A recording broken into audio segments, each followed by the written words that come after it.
Alright, hello there guys, NovemberJoy here, and in the last part we fully completed World 1, and this is the beginning of World 2, the desert, and actually, like the last part, it was one part just me going through World 1 and starting off this Let's Play, but it was also a test, like a quality test, to see how good the quality was whenever I like lower the quality a little bit. I wanted to see if maybe like I could lower the quality a little bit and still have it look good, but it looks like I couldn't, and the people who watched my videos, basically, actually the Sony Fangirl 1 commented and said that it didn't look quite as good as it did before, so I just switched back to the higher quality that I was using. But anyway, let's just get started with level 1.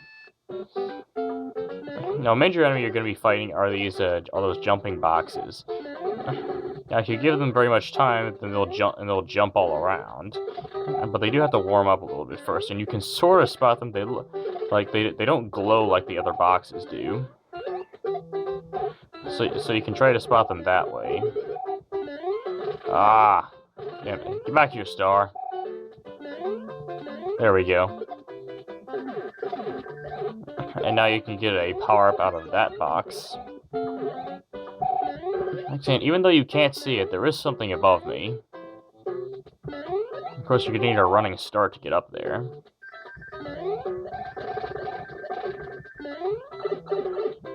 Now, when you go in here, it seems like there's nothing at first, but there's actually a P-switch, and when you push the P-switch, a whole bunch of silver coins show up. And for some reason, silver coins don't appear anywhere else. They don't appear in very many places in this game, but they were worth the exact same amount as like all the regular golden coins that you collect everywhere else. So I don't know why they're so rare. In fact, the only way you can actually find silver coins is to hit a P-switch and have them appear like that. And also these fire snake enemies, you can actually defeat them like that with your tail. But if you don't have a tail, you're just gonna have to dodge them.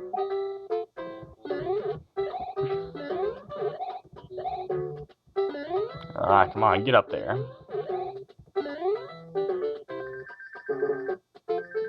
But there is actually another secret here that we can find. Now, if you go down this pipe, there's another P-switch. Now, when you push it, there aren't any coins down here, but go back up this pipe pretty quickly before it runs out, because all the boxes up top will have turned into coins, and you can grab them. And that's the end of the level. Oh, hey, Inspade. So I actually actually had like a failed recording of this part, so I think I might know the locations of a couple of these, but or at least I could try to guess. 10 N coins? Okay, I don't remember. I'm sorry. But anyway, let's just see what's in this spade house. See if I can actually line something up this time. Oh, a mushroom. I actually have a chance of lining that up. No, actually I don't. Wow, I totally jinxed it. Alright, so let's just start off with level 2. Now here you'll also see quicksand for the first time. Now, of course, if you get in the quicksand, you can't jump very well, and but basically it slows you down. If it sucks you off the screen, then you're screwed.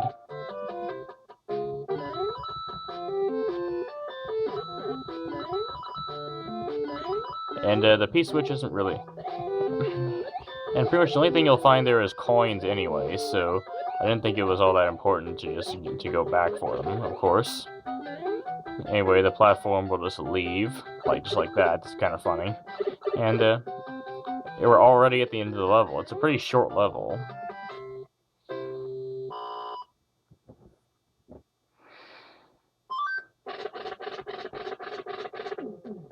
Why was I ever brother walking around so long? You could hear his walking sound for a while there. And anyway, let's start off with the fortress. You'll also be encountering a few dry bones here, and as you can see, that dry bones hit me because, you know, he was kind of mean like that. kind of an asshole like that.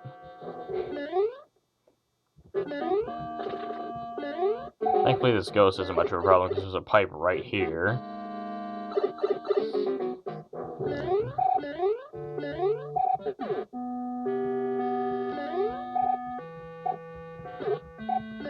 Alright, and you can actually get a power-up down there. You have to perform kind of a tight ducking jump if you're not small, but you can still do it. So anyway, you gotta try to go between these spikes whenever they're risen up. So you keep going up and down like this for some reason.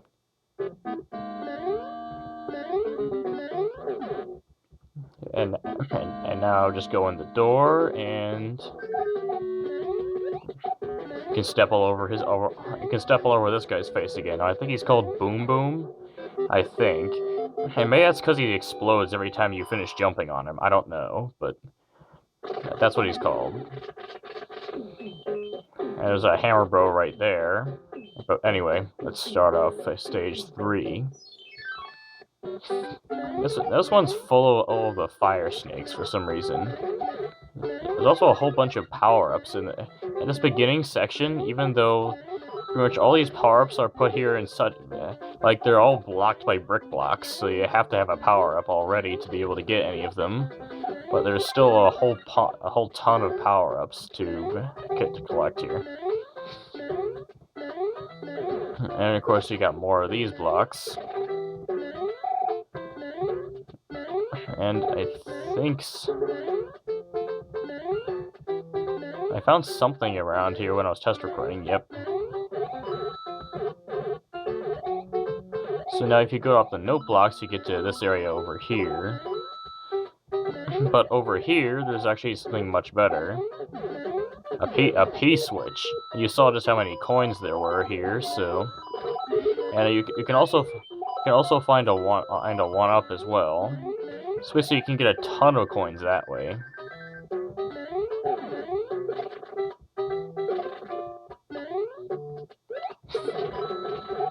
And now, just kick that shell and watch it destroy all the blocks that are in your way. Something interesting here, this block right here that I'm standing on, this is actually a multiple coin block. But good luck getting down there and actually getting it without getting hit.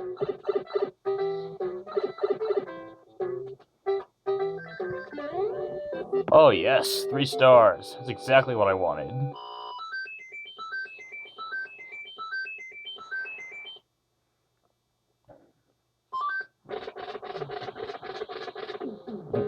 Wow, the Hammer Brother just walked around a whole bunch and then came back to where he was. But anyway, let's beat him up. This is what you get for getting in my way. Yes, now the Hammer Brothers you see here, for some reason they can throw 2 boomerangs at once. I don't think the Hammer Brother that we saw in World 1 could throw 2 boomerangs, but yeah, I just think it's kind of weird. So anyway, this level doesn't really have a name. It's just call it the desert in the desert. Yes, the desert in the desert. And this one's full of quicksand. There's also this big sun over here. Now keep your eye on him because he will do some things as soon as. Basically, there's a whirlwind, and you have to do a dashing jump at it to be able to get past it. Now the sun starts attacking you.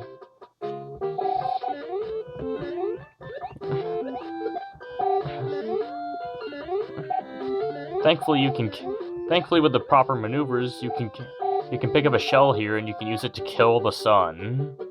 Yes, I just killed the sun. And he doesn't come back either.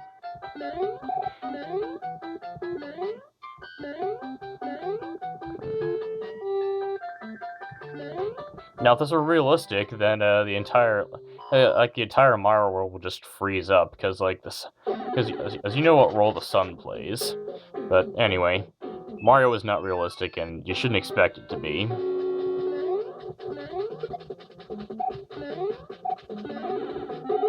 Alright, and now we have a hammer. Now, the hammer is actually a very useful item. Basically, whenever you use it, you can use it to smash a rock that's in your path. Like for example, if I want to smash this rock over here that I'm right next to, I could use the hammer and do it right there, but I'm not going to. Instead, I'm going to show you something else.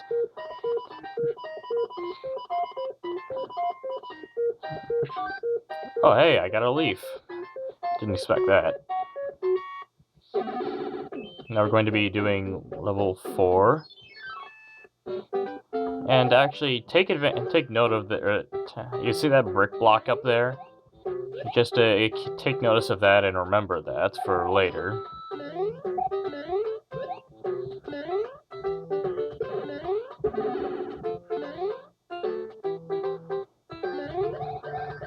You see, if you have a leaf, you can fly up here and break all the brick blocks on your way up. So you can also collect a whole bunch of coins. And once you find the P-switch here, you can use it to turn all these bricks into coins.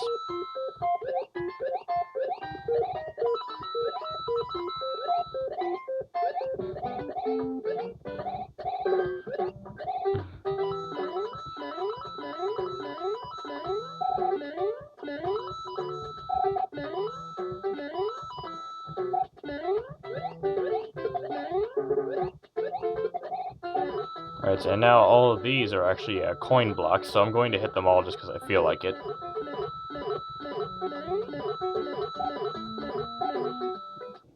Ah, yes, I felt good.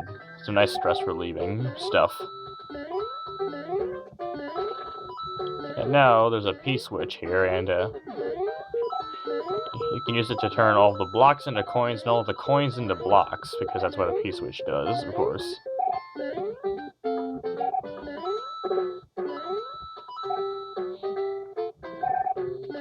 Alright, so now if you can get down these note blocks without falling, which I wasn't able to do...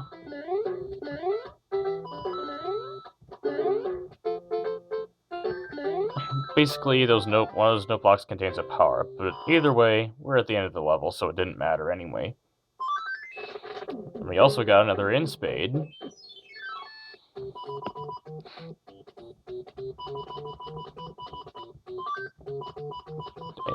Oh, there we go, 10 coins. There's a mushroom. Aww.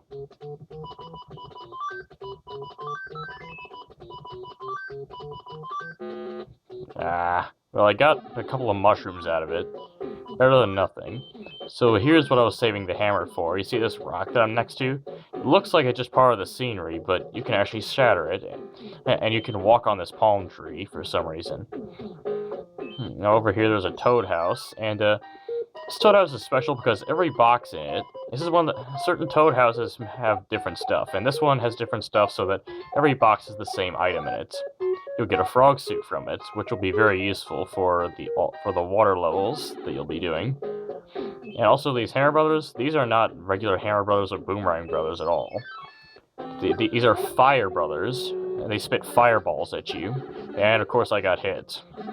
Whatever. And when you defeat them, you get a warp whistle.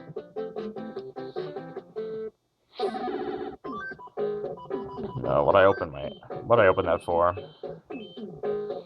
So now it's time for level 5. This is the big gimmick of level 5. There's all these chain chomps everywhere. Now you better be really careful because there's no way to kill them aside from using a star, and these things are vicious, as you can tell. Ah! That sucked. Oh, come on, I need that mushroom. There we go. Actually managed to get it without dying.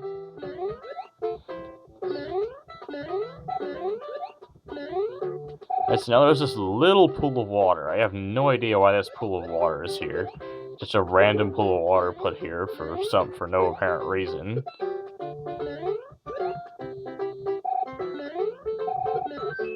Oh, and over here, if you use a shell there, then you can climb up this vine.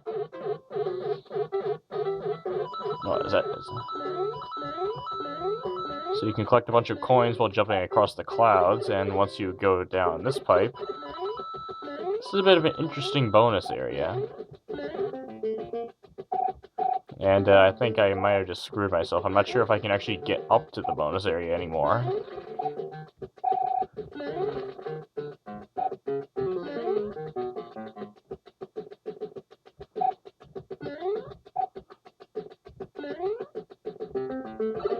Oh, well, I exited it anyway, so whatever.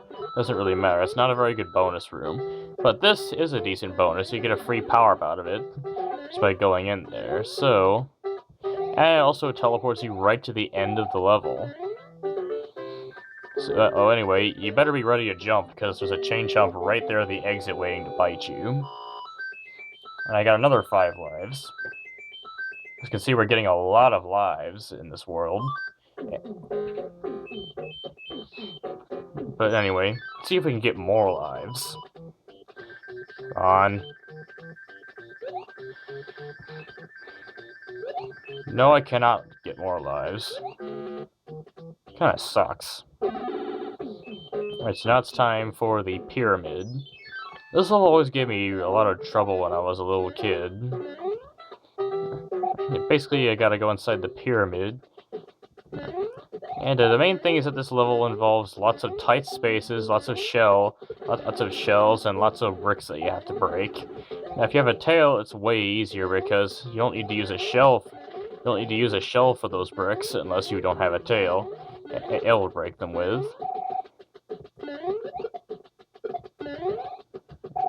Well, I wasn't even trying to hit that plant with the shell.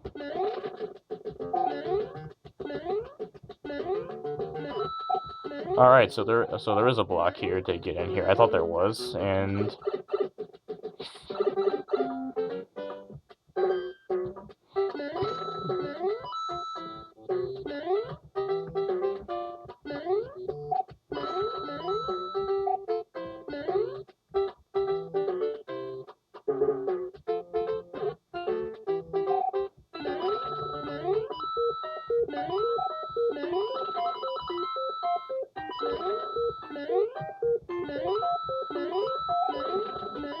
alright. Alright, so how many coins was that? I wasn't counting. But anyway, that is actually a pretty good bonus, so. And it also takes you a lot farther along in the level. This is near the end of the level. Now you just gotta watch out for these for those beetles on the ceiling. Because as soon as you get near them, they'll start spinning towards you. Now that's a kind of a cheap move. They just put a boomerang bro right there near the exit. But aside from that, you're at the end of the level.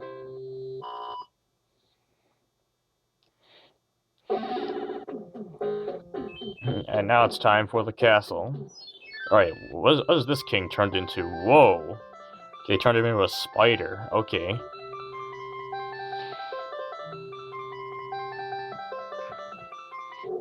Right, so of course now Mario jumps onto the anchor once again. You'd think that he'd try to find an easier way up there, but whatever.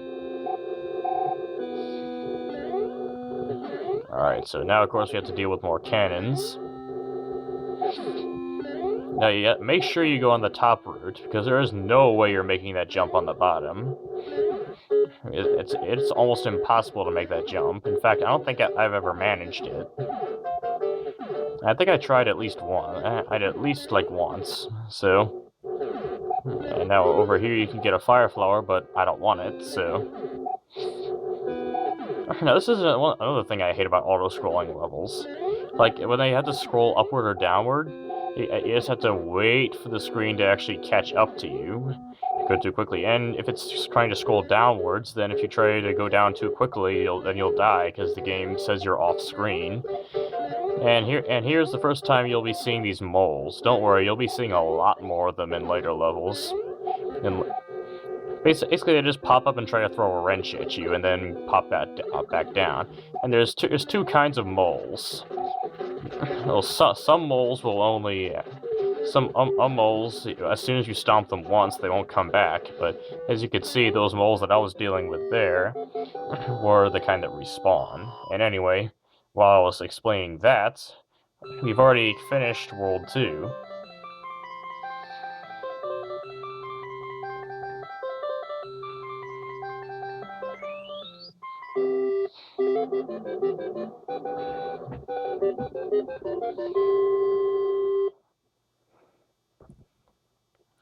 Now you get another letter from the princess. Greetings, you can stomp on enemies using Goomba's shoe. I have enclosed a jewel that helps protect you. Princess Toadstool. And now you get the cloud item. Now I think that they officially called it a Jugum's Cloud or something like that. But basically, if you use it, then it allows you to skip a level. Basically, you can just move right over the level like any other tile, like any other thing on the world map, like the regular spots on the world map. But it goes away after you use it once, and if you don't complete the level and the night level after that in one try, then the item's wasted. So anyway, now it's time for World 3. But that'll have to wait until the next part. Alright, now please like this video if you enjoyed watching, and subscribe for more Let's Play videos and other types of videos that I'll be doing in the future. And I guess I'll be seeing you guys later. For now, goodbye.